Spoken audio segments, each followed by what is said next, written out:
How to fix Netflix the device is not supported. Hello everybody, if your device is displaying the device is not supported message on Netflix, you can follow up this method to fix it.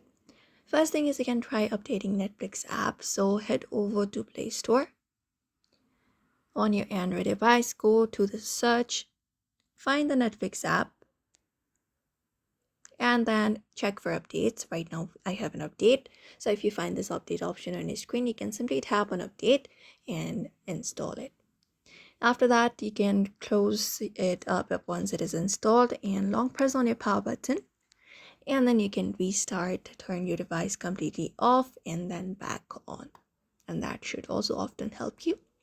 If you're using an Android device, ensure it's Play Protect certified. You may need to contact your device's manufacturer for that.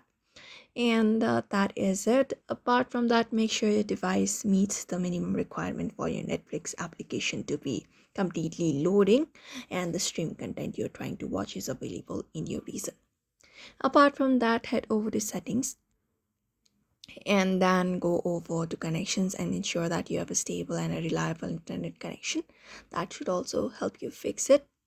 If prompted, follow the on-screen instructions provided by Netflix to verify your device, and that should also help you. For now, you may follow this process in order to fix the device is not supported. So I hope this video was helpful. Give it a thumbs up and subscribe for more tips and tutorials, and we will see you on the next video.